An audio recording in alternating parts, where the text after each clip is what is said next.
सवाल को समझो। एक मिक्सर है, घोल है, मिश्रण है, 40 लीटर का मिश्रण है, टोटल मिश्रण। उसमें कुछ दूध है तो कुछ पानी है। अब वो जो मिश्रण है इसमें 10% क्या है? पानी है। समझ में आया? चलो मैं एक यहाँ पर चित्र बनाता हूँ। ये एक कंटेनर, इसमें 40 लीटर है टोटल, कुछ मिल्क है तो कुछ पानी है, ये दोनों है। अब ये जितना भी 40 लीटर का मिक्सर है ना, इसमें 10% क्या है? पानी है कि नहीं? यहाँ पर क्वेश्चन में बोला गया है। तो 10% पानी मतलब निकालो कितना लीटर पानी है। कितना लीटर है? 4 लीटर है पानी। खत्म, 4 लीटर पानी है। How much water should be added? अब इसमें और कितना पानी डाला जाए, कितना पानी डालने पर पानी का प्रतिशत 20% होगा। अभी ऑलरेडी यहाँ पर कितना प्रतिशत है? 10% है। अगर मैं पानी और डालूंगा तो यहाँ पर पानी ज्यादा होगा, तो प्रतिशत भी तो बढ़ेगा ना। लेकिन कितना डालना है यहाँ पर वो मालूम होना पड़ेगा। तो उसके लिए है, यहाँ पर लिखो वाटर, यहाँ पर लिखो मिक्सर। ये करो 100, क्योंकि प्रतिशत बोला है। वाटर कितना है अभी? 4 है। अभी कितना डालना है मुझे मालूम नहीं है, तो x डाल दो। अब मिश्रण कितना है? मिश्रण तो 40 है। जब पानी यहाँ पर डालेगा तो पानी में तो पानी मिलेगा, तो मिश्रण में भी तो मिलेगा ना। तो यहाँ पर इसमें भी x लगा दो। अब यहाँ पर आया 20% बोला है, कर दिए। समझ में आया? फॉर्मेट आया कि नहीं? फॉर्मेट समझ में? सिमरन 4 litre water bye mixer into 100 करो। वाटर का हम लोगों ने मालूम किया कितना है? 4। वाटर के जगह में 4 लगाओ, मिश्रण के जगह में 40 लगाओ। अब यहाँ पर बोला है कि कितना पानी डाला जाए, तो पानी डालेगा तो पानी में पानी मिलेगा, मिश्रण में भी मिलेगा। दोनों में x जोड़ दो। इसको काटो 5 से कितना मर गया? 20 plus 5x is equal to, ये क्रॉस मल्टीप्लाई होगा 40 प्लस x। यहाँ तक समझ में आया? क्रॉस मल्टीप्लाई समझ में आया कि नहीं आया? आया। तो इसके इधर वाला कितना होगा? 20 होगा। इसके इधर वाला कितना होगा? 4x होगा। तो कितना मर गया? 5। x बराबर कितना है यहाँ पर? 5। अब देखो प्रूफ, इसमें कितना होगा? 9 होगा कि नहीं होगा? 4 प्लस 5 9 हुआ। यहाँ पर कितना होगा? 45 होगा या नहीं होगा? क्योंकि 40 और x का वैल्यू तो 5 है। यहाँ पर 100 कर दो। प्रूफ हुआ कि नहीं हुआ? तो एग्जाम में जाकर अगर एक से तुम्हारा नहीं बन रहा है तो ऑप्शन दिया होता है वहां पर 4 5। तो पहले यहां से निकालो पानी कितना है, तो पानी निकला, तो पानी बटा मिक्सर कर दो, यहाँ पर 100 लगाओ। इस पानी में जोड़ते जाओ। पहले क्या ऑप्शन दिया? जैसे 4 दिया था, 8 बटा यहाँ पर क्या होगा? नीचे 44 होगा। जिस भी प्रोसेस को काटने पर उतना प्रतिशत आता है तुम्हारा, वही आंसर होगा। समझ में आया? और तो छैना वाला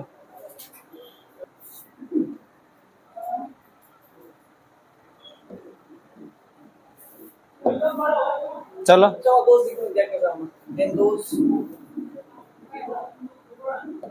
चलो अब इसको समझते हैं। लास्ट सवाल है, ए स्टूडेंट हु सिक्योर्स, एक विद्यार्थी है जिसने 20% मार्क्स लाया और 30 नंबर से फेल। दूसरा कंडीशन में दूसरा स्टूडेंट है जिसने 32% मार्क्स लाया लेकिन 42 नंबर से फेल। 42 नंबर उसको क्या हुआ? ज्यादा मिला। 42 नंबर उसको ज्यादा मिला, more than those required pass mark. अब निकालना है मुझे पास, वो भी परसेंटेज, पास परसेंटेज निकालना है। तो सबसे पहले हम लोग क्या करेंगे? पास परसेंटेज निकालने के लिए तो भाई यहाँ पर पास नंबर होगा, उसके बाद टोटल मार्क्स होगा, तभी तो 100 आएगा ना, तब तो निकलेगा। अब यहाँ मुझे ना तो टोटल मालूम है ना तो पास मार्क्स मालूम है, तो कहाँ से आएगा? तो खोजना पड़ेगा। तो टोटल मार्क्स हम लोग x मानते हैं, x मानते हैं टोटल मार्क्स। हाँ, x का उसको कितना मिला? 20% मिला। जब 20% मिला तो कितना नंबर से फेल हुआ? 30 नंबर से।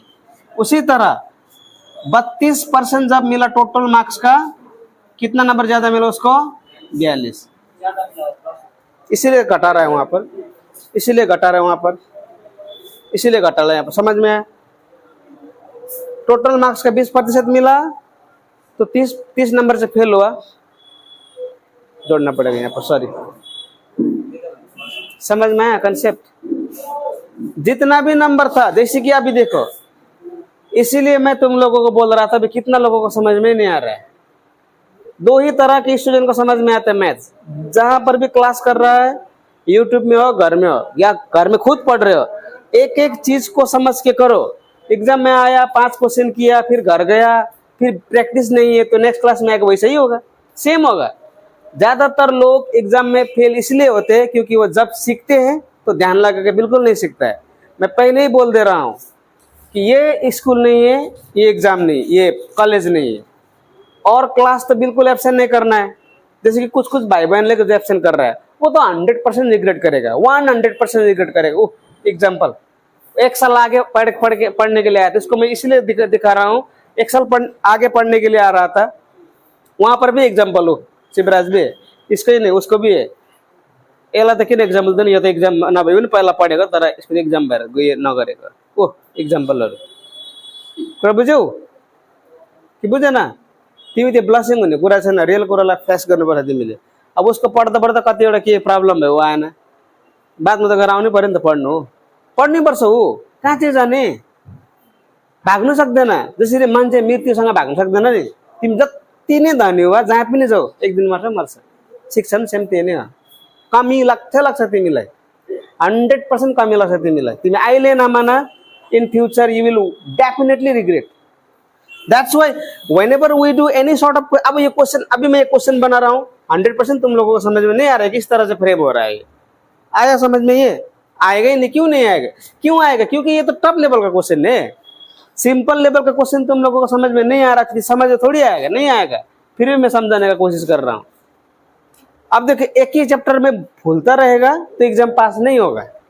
कॉम्पिटिटिव एग्जाम का तरीका ही दूसरा होता है, स्ट्रैटेजी से पढ़ना पड़ता है, हार्डवर्क से कुछ नहीं होगा। यहाँ पर स्मार्ट वर्क प्लस स्ट्रैटेजी, पूरा दिमाग लगा के पढ़ना है। कितना पढ़ना है, किस लेवल तक पढ़ना है, और किस रणनीति से पढ़ना है वो मालूम होना पड़ेगा। रणनीति भी वो स्कूल जैसा रात भर दिन भर रट के जाएगा नहीं होगा वैसा। तो देखो टोटल मार्क्स, ये फॉर्मूला जब सेट होगा तब आंसर आएगा, क्योंकि हम लोगों को बोला है पास परसेंटेज। तो पास परसेंटेज, जैसे कि अभी देखो तुम्हारा स्कूल में टोटल मार्क्स 400 है 10 का, तुमने लाया यहाँ पर लाया 250 नंबर लाया, अब कितना प्रतिशत है दिखाना पड़ेगा ना। तो क्या करेगा, 250 ऊपर लगाना पड़ेगा, क्योंकि तुम्हारा पासिंग मार्क्स है और ये तुम्हारा टोटल मार्क्स है। फिर 100 करेगा ना तो तुम्हारा परसेंटेज आएगा कि नहीं आएगा? तो सेम तो क्वेश्चन है यहाँ पर, तो इस तरह से परसेंटेज आएगा। कुछ कुछ विद्यार्थी ऐसा नंबर पाया, परसेंटेज उसका मालूम ही नहीं किस तरह से परसेंटेज आ रहा है, मालूम है? नहीं मालूम होता है। तो मालूम होता है, मतलब रियलिटी को देखना पड़ता है। तो टोटल मार्क्स इतना है, इसमें कितना मार्क्स उसको मिला? 20% मिला। 20% मिला तो 30 से फेल। अभी मैंने यहाँ पर 30 जोड़ा तो क्या बना, है पास बना कि नहीं बना? क्योंकि अगर इतना में मैं अगर 30 जोड़ता तो मैं पास होता। ये पास का हुआ कि नहीं हुआ? उसी तरह टोटल मार्क्स में उसने कितना लाया? 32% लाया, तो 42 नंबर ज्यादा हुआ। तो 42 नंबर में घटाऊंगा तो ये भी क्या बनेगा? ये भी पास मार्क्स बनेगा। समझ में आया? अब यहां से हम लोग निकालेंगे, काटो कितना मर गया 5 बार, तो x/5 प्लस ये 30 इजिकल टू 4 8 32, ये 25, 4 से काटा। हाँ समझ में आया कि नहीं आया? इसको इधर लाओ। अब इसको तो कैलकुलेशन करने का जरूरत ही नहीं है, फिर भी तुम लोग को समझ में नहीं आता है तो मैं कर देता हूँ। डायरेक्ट करने से भी होना चाहिए इसको। 25 है तो कितना होगा यहाँ पर? 5x माइनस 8x होगा यहाँ पर, इजिकल टू ये कितना होगा? 72 होगा। हुआ कि नहीं हुआ? अब इसके इधर लाओ, कितना होगा यहाँ पर? -3x। 8x में घटेगा -3x हुआ, बराबर इसमें ये मल्टीप्लाई होगा, ये 72 होगा, ये 72 होगा गुना 25 होगा, क्योंकि ये क्रॉस मल्टीप्लाई होगा कि नहीं होगा? ये 25 है। समझ में आया? अब देखो ये माइनस माइनस गया, इसे कितना बार जाएगा? इसको 18 बार जाएगा, 24 बार जाएगा। 24 या 72 है, 25 और 100 को सुना हाथ में 10, 600। तो टोटल मार्क्स कितना हुआ मेरा? 600 हुआ। तो टोटल मार्क्स में मैं कितना लिखूंगा? 600 लिखूंगा।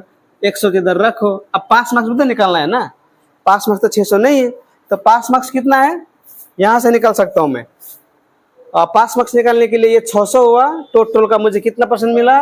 20%। निकालो पहले, कितना हुआ? 120 हुआ कि नहीं हुआ? 120 हुआ। अब 120 में कितना लगाना पड़ेगा मुझे? 30। तब तो मेरा पास मार्क्स मतलब कितना हो? मुझे 150 लाना है। समझ में आया? तो 150 यहाँ पर प्लेस कर दो अभी। तो काटो, तुम्हारा आंसर आएगा 25%। समझ में?